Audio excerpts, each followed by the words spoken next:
शेतकऱ्याची मेहनत आमची जबाबदारी. प्रगत तंत्रज्ञानासह पिकांचे संपूर्ण संरक्षण. इडीमॅक्स बायोटेक, तुमच्या शेतीचा खरा पार्टनर. नमस्कार शेतकरी मित्रांनो, वातावरणामध्ये बदल होत आहे वारंवार आणि आता सध्या आपण बघणार आहोत कोणत्या जिल्ह्यात पावसाची शक्यता वर्तविली जाणार आहे. मित्रांनो, पावसाने खूप मोठी उघडीप घेतल्यामुळे बऱ्याचशा भागात पावसाची टंचाई आपल्याला जाणवत आहे. मग आता कोणत्या जिल्ह्यात कोणत्या तालुक्यात आता काही सुधारणा होईल का, पावसाची शक्यता कशी असणार आहे, तर सुरुवातीला आपण आज 26 तारीख आहे, 26 ऑगस्ट आहे. आज दुपारनंतर थोडासा बदल आपल्याला बघायला मिळेल आणि त्यामध्ये काही भागात आपल्याला पावसाची शक्यता बघायला मिळणार आहे. त्यानंतर आपण 27, 28 आणि 29 ऑगस्टचे हवामान अंदाज घेणार आहोत आणि त्यानंतर आपण 9 ते 10 तारखेला पुढच्या महिन्यामध्ये सप्टेंबरच्या महिन्यामध्ये 10 तारखेपर्यंत पावसाची शक्यता कशी असणार आहे तोही एक आढावा आपण या ठिकाणी व्हिडिओमध्ये घेणार आहोत. त्यामुळे व्हिडिओला स्किप करू नका, शेवटपर्यंत व्हिडिओ बघा. आपण जर हा व्हिडिओ पहिल्यांदा बघत असाल तर सर्वात आधी चॅनलला सबस्क्राईब करा, व्हिडिओला लाईक करा, आपले गाव तालुका जिल्हा आम्हाला कमेंट करून नक्कीच कळवा.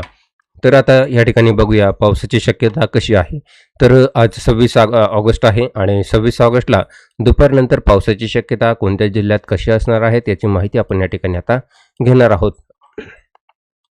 दुपारनंतर जो बदल आहे तर नागपूर भागामध्ये जर बघितलं तर आपल्याला नागपूरमध्ये हलक्या पावसाची शक्यता आहे. तर उमरेडमध्ये आपण बघू शकतो, चिमूर आहे, पवनीचा काही भाग आहे, इथे पावसाची शक्यता आहे. तर भंडारा, महुदा, नागपूर, तुमसर, तिरोंडी, गोंदियाच्या काही भागात आपल्याला हलक्या पावसाची शक्यता आहे. तर इकडे वर्धा आणि हिंगणघाट, अरबी, अमरावतीच्या काही भागात, अंचलपूरमध्ये काटोलचा काही भाग असेल तर इकडे आपल्याला हलक्या पावसाची शक्यता बघायला मिळत आहे. तसंच इकडे अकोट आहे, अंजनगावचा काही भाग आहे, अंचलपूर, चिखलदरा, इथे सुद्धा आपल्याला हलक्या हलक्या पावसाची शक्यता बघायला मिळत आहे. मग त्यानंतर दुपारनंतर आपल्याला संध्याकाळी काय बदल आहे तो आपण या ठिकाणी बघणार आहोत. आता या ठिकाणी संध्याकाळी जर बघितलं तर गडचिरोलीला मध्यम स्वरूपाचा पाऊस आपल्याला बघायला मिळणार आहे. चामोर्सीमध्ये बघू शकतो, त्याचबरोबर मूल आहे, इथे सुद्धा आपल्याला गोडपिंपरीच्या काही भागात, चंद्रपूरमध्ये हलक्या हलक्या पावसाची शक्यता आहे. पवनीमध्ये आपण बघू शकतो, भंडारामध्ये, तुमसर, तिरोडा आणि गोंदिया इथे थोडासा पाऊस वाढेल आणि मध्यम स्वरूपाचा पाऊस आपल्याला बघायला मिळत आहे. काटोल आणि वारूड, अरवी, अंचलपूर, अकोट या ठिकाणी सुद्धा आपल्याला दुपारनंतर थोडासा बदल होईल आणि हलक्या पावसाची शक्यता बघायला मिळत आहे. त्यानंतर नाशिक भागात जर बघितलं, नाशिक ते मुंबई भागात आपल्याला अधूनमधून रिमझिम पावसाची शक्यता बघायला मिळत आहे. परंतु त्या रिमझिम पावसाला पाहिजे तसा जोर आपल्याला बघायला मिळणार नाही. हलका पाऊस आपल्याला बघायला मिळू शकतो, तोही त्र्यंबकेश्वर, जव्हार, मोखाडा याच भागाकडे. घोटी, इगतपुरीच्या काही भागाकडे जर बघितलं तर तिथे सुद्धा आपल्याला रिमझिम पावसाची शक्यता अधूनमधून आपल्याला बघायला मिळत आहे. त्याचबरोबर पुण्याच्या काही भागात रिमझिम पाऊस असेल. सातारा, चिपळूण, रत्नागिरी, कोल्हापूर, सिंधुदुर्ग इथे सुद्धा आपल्याला रिमझिम पावसाची शक्यता आहे. परंतु त्या रिमझिम पावसाला कुठलीही ताकद, जोर या ठिकाणी आपल्याला बघायला मिळत नाही. हलका रिमझिम पाऊस आपल्याला या ठिकाणी बघायला मिळत आहे. 27 ऑगस्टला जर बघितलं तर 27 ऑगस्टला पुन्हा एकदा आपल्याला रिमझिम पावसाची शक्यता किनारपट्टीला बघायला मिळत आहे. अतिमुसळधार पावसाची शक्यता आपल्याला या ठिकाणी रामटेक, तुमसर, तिरोडा आणि तिरोंडी, भंडारा, महुदा, नागपूर, साकोली या ठिकाणी गोंदियापर्यंत पावसाची शक्यता बघायला मिळत आहे. त्याचप्रमाणे पवनी आहे, या ठिकाणी आपण बघू शकतो, इथे सुद्धा आपल्याला पावसाची शक्यता बघायला मिळत आहे. त्यानंतर संध्याकाळी जर बघितलं 27 ऑगस्टला संध्याकाळच्या वातावरणामध्ये गडचिरोलीच्या काही भागात हलका पाऊस बघायला मिळत आहे. मित्रांनो, 28 तारखेचा अंदाज आपण या ठिकाणी घेणार आहोत. 28 तारखेला पावसाची शक्यता फार कमी प्रमाणामध्ये आहे. कुठेही पाऊस नाही आहे, परंतु फक्त नागपूर, गोंदियाच्या काही भागात हलका पाऊस आहे. नाशिक भागात जर बघितलं तर रिमझिम पावसाची शक्यता आपल्याला 28 तारखेला आहे. परंतु 28 तारखेला या ठिकाणी नाशिक भागात सिटीमध्ये रिमझिम पाऊस आपल्याला बघायला मिळेल. जव्हार, मोखाडा, त्र्यंबकेश्वर, घोटी, इगतपुरी, पेठ, सुरगाणा या ठिकाणी सुद्धा आपल्याला रिमझिम पावसाची शक्यता आहे. त्यानंतर मुंबई, पेन, लोणावळा या ठिकाणी सुद्धा आपल्याला रिमझिम पावसाची शक्यता आहे.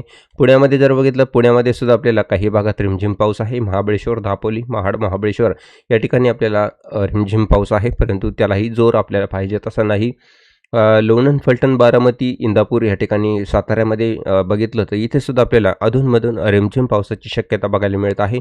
इकडे अहिल्यानगर आणि छत्रपती संभाजीनगर, बीड आहे, या ठिकाणी सुद्धा आपल्याला रिमझिम पावसाची शक्यता अधूनमधून काही तुरळक ठिकाणी बघायला मिळू शकते. सर्व भागात नाही आहे, काही भागात झालं, समजा उदाहरणार्थ एका गावात झालं तर त्याही गावात अर्ध्याच भागात होईल, अशा पद्धतीचा हा पाऊस आहे. तो पण खूप कमजोर आहे, पाहिजे तसा पाऊस आपल्याला बघायला मिळणार नाही. लातूरमध्ये सुद्धा तीच परिस्थिती आपल्याला बघायला मिळत आहे. सेम परिस्थिती आहे. पावसाची शक्यता खूप कमजोर आहे. सातारा आणि पुण्याच्या काही भागात, कोल्हापूर आणि सिंधुदुर्ग, रत्नागिरी ह्या ठिकाणी थोडीशी मध्यम स्वरूपाची रिमझिम बघायला मिळेल. थोडासा जोर वाढलेला आपल्याला या ठिकाणी बघायला मिळणार आहे. बाकी कुठेही आपल्याला पावसाची शक्यता नाही. 28 तारखेचा अंदाज घेतलेला आहे. 29 तारखेचा अंदाज जर घेतला तर फक्त गोंदिया आणि भंडारा या ठिकाणी आपल्याला जोरदार पावसाची शक्यता आहे. 30 ऑगस्टला जर बघितलं तर 30 ऑगस्टला पावसाची शक्यता कुठेही नाही. रिमझिम पाऊस अधूनमधून आपल्याला बघायला मिळू शकतो.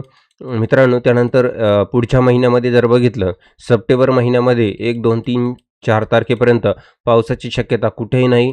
3 तारखेपर्यंत आणि 4 तारखेला पावसाची शक्यता आपल्याला जळगाव, धुळे, नंदुरबार या ठिकाणी बघायला मिळणार आहे. तर आपण बघूया कोणत्या कोणत्या भागापासून सुरुवात होणार आहे.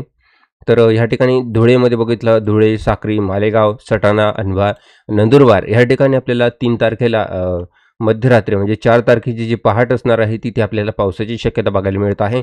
सोपडा, जळगाव या ठिकाणी बोदवडचा काही भाग आहे, इथे सुद्धा पावसाची शक्यता आपल्याला बघायला मिळत आहे. त्यानंतर नाशिकच्या काही भागात पावसाला सुरुवात होईल. तर कोपरगाव, श्रीरामपूर, छत्रपती संभाजीनगर हलका हलका पाऊस आपल्याला बघायला मिळू शकतो. त्यानंतर 4 तारखेला जर बघितलं तर 4 तारखेला आपल्याला पावसाची शक्यता जी आहे ती आपल्याला जळगावच्या काही भागात बघायला मिळत आहे. जळगाव, भुसावळ, यावल, बोदवड, मलकापूर, जामनेर, मोठाला, बुलढाणा, गिरडा, चिखली, शेगाव, भोकरन, जाफराबाद या ठिकाणी आपल्याला हलक्या हलक्या पावसाची शक्यता बघायला मिळू शकते. त्यानंतर बाकी भागांमध्ये जर बघितलं तर आता या ठिकाणी धुळे, मालेगाव, साक्री, नंदुरबार या ठिकाणी हलका हलका पाऊस आपल्याला या ठिकाणी बघायला मिळू शकतो. त्यानंतर ह्या ठिकाणी अकोला आणि मुंबई, अकोला, संगमनेर, तसंच घोटी, इगतपुरी, जव्हार, मोखाडा, त्र्यंबकेश्वर, नाशिक, मुंबई ह्या ठिकाणी जर बघितलं तर रिमझिम पाऊस आपल्याला बघायला मिळू शकतो. त्यानंतर आणखी थोडासा बदल होईल आणि त्यानंतर आपल्या इकडे मेहकर, चिखली, अकोला, करंजा, लाड, यवतमाळ या ठिकाणी हलका हलका पाऊस आहे. अमरावतीच्या काही भागात सुद्धा याचा परिणाम बघायला मिळेल 4 तारखेला सप्टेंबर महिन्यामध्ये. त्यानंतर आणखी 4 तारखेला दुपारनंतर थोडासा बदल आपल्याला या ठिकाणी बघायला मिळणार आहे. तो बदल म्हणजे या ठिकाणी आपण बुलढाणा, गिरडा आणि मोठाला, चिखली, जाफराबाद आणि देऊळगाव राजा, भोकरन या ठिकाणी थोडासा पाऊस वाढलेला आपल्याला बघायला मिळू शकतो. त्यानंतर जामनेर, बोदवड, मलकापूर या ठिकाणी, नांदुरा इथे आपल्याला हलक्या पावसाची शक्यता आहे. तर पाचोरा आहे, शेगावचा काही भाग आहे, इकडे नांदगाव, येवला, वैजापूर आणि कोपरगाव या ठिकाणी हलक्या पावसाची शक्यता 4 तारखेला वर्तवली जाणार आहे. थोडासा बदल आपल्याला पुढच्या महिन्यामध्ये बघायला मिळू शकणार आहे. पहिल्या आठवड्यामध्ये पावसाची शक्यता हलक्या हलक्या प्रमाणामध्ये का होईना परंतु सुरुवात आपल्याला या ठिकाणी बघायला मिळत आहे. त्यानंतर पुन्हा एकदा जळगावच्या काही भागात आपल्याला आणि छत्रपती संभाजीनगर, बुलढाणा या ठिकाणी पाऊस वाढण्याची शक्यता 5 तारखेला आहे. तर त्यामध्ये सुद्धा आपण सविस्तर बघूया. बुलढाणा, गिरडा, मोठाला, चिखली, जाफराबाद, भोकरन, देऊळगाव राजा इथे पाऊस वाढणार आहे. तर त्यामुळे आणखी भागात पारतूर आणि अकोला, कामेगाव, मंगळूरपीरच्या काही भागात मेहकरमध्ये पावसाची शक्यता 5 तारखेला वाढणार आहे. तर या ठिकाणी आपण बघू शकतो वातावरणामध्ये हळूहळू बदल आपल्याला या ठिकाणी बघायला मिळू शकतो. त्यानंतर पुन्हा एकदा पाऊस वाढणार आहे 5 तारखेपासून पुढे. याची सविस्तर माहिती आपण पुढील व्हिडिओमध्ये घेणार आहोत. त्यामुळे चॅनलला सबस्क्राईब करा, व्हिडिओला लाईक करा नवीन अपडेट बघण्यासाठी. धन्यवाद.